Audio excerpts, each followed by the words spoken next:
40 years ago, farmers didn't practice sitting down and talking about a whole bunch of subjects: death, sex, tax, money. They were just subjects that weren't put on the table. And now we've got probably a number of generations who are looking to engage in those conversations, partly because the balance sheets are bigger, partly because the education system puts those subjects on the table. So I think that's the enabling factor for a lot of families now to engage and build a bit of a collective vision for where they want to go.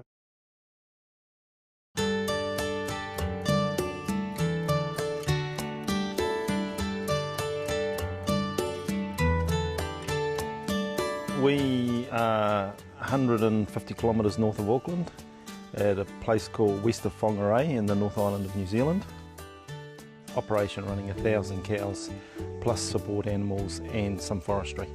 Marcel, my wife, and I started in business back in 1984 where we bought a small chunk of our current business from my parents.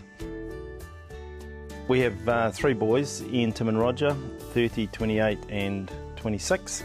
I was more than happy to be involved in working on the farm and liked to get out there, and so naturally the boys came with me, and so they've spent a lot of time out there riding around on the quad and shifting animals and milking cows. As a parent, you always hope that what you build is used by the next generation, but the boys appeared to be following other directions. My dad had a little bit of pressure put on him by his father and didn't want to see that for us. And we just had to accept that they drifted off and did their own thing. Ian into the hospitality industry, Tim became a commercial pilot, and Roger studied and got an agricultural degree and has worked as a farm consultant, business developer. It was pretty special to us at the point when they chose to come home and be part of the total business. There always was a little bit of an underlying tone amongst Tim, Roger and myself that we didn't want to let the family farm disappear out of the family. We really needed something to help take all this energy and these ideas and put them into a collective vision and to move us forward rather than just a whole bunch of people coming back to New Zealand and, yeah, let's do something. We're not really sure what we're doing, you know. Every time we'd have a discussion, it'd all get too hard and someone would get angry and walk away, which was pretty soul-destroying and quite difficult time for the family, really. We are all very strong male figures, I guess, so putting us all in a room can be quite difficult. You know, there's nobody mediating the discussion, and you just talk around in circles and then you leave not really knowing where you've got to. And so I started searching for how I could find a way to have the discussions, if you like. For me, it was somebody who could understand family dynamics, who could understand strategy and business, who could understand the different generations and have enough maturity to actually cope with that environment, because it could go really well or it could go very badly. I searched out a bunch of names and met Tony Hamilton from Rabobank. So for the Douglas family, they had all the capability, they had all the ideas, and they understood a lot of the opportunities that were there. What they probably didn't have really was the ability to have some common vision and some shared vision around the overarching things that they wanted to achieve as a family, and then have a process to address the detailed strategies around each of those. Tony encouraged us to be as open as we could and say what we could, because that's really important. Everybody was challenged to sort out their own personal goals and put them on the table. The key thing was that we actually got to divulge everything in a safe environment.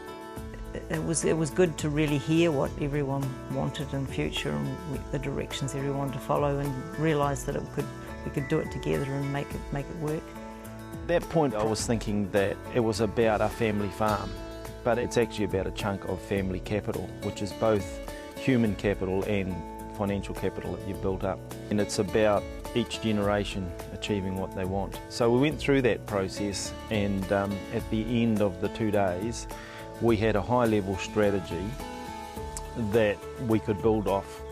And that, I think, was something that was amazing to watch, that the capability across the families of human capital and probably in business capital to actually put the finer strategies in there for each of those.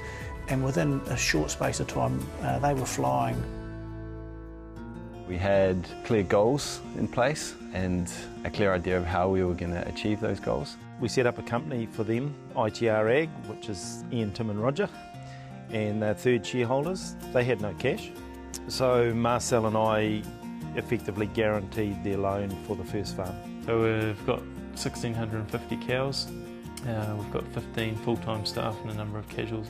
And then we've also supported Roger into his Brazilian venture as well. Murray's enjoyed going over there and assisting him, and yeah, hopefully it'll go from strength to strength, and within a year or so you'll hopefully have a really good business growing over there. So they're growing their business very rapidly, and collectively it's going pretty well. It's been great having Ian and Tim's partners involved with the business as well. It made me feel very good that I felt included and part of the team, and succession planning isn't about the children's partners as well, because they'll be creating their own lives and futures. They've brought a really good discipline around our administration, and which has been a real asset to what we're doing and what we're achieving. Mum and Dad built a new house on one of the runoff blocks that they own. One of the key things in terms of the succession was that they moved off the farm. Yeah, we were able to build something that was reasonably substantial with our own, and yeah, I'm enjoying it. So the point of difference we have as a bank in terms of what we're offering out there is that we're not outcome orientated. We don't have an outcome that we're trying to achieve, and that's neither from a banking point of view or necessarily from a farm succession point of view. Having an outside person come in and look, and that dynamic in terms of a mediator has been fantastic. We would not be dairy farming. We wouldn't have what we have now. It would have. We would have taken a very different road. And for me personally, it's actually brought the family home, and we get those opportunities of all getting together, and yeah, it's really just nice having your family around you.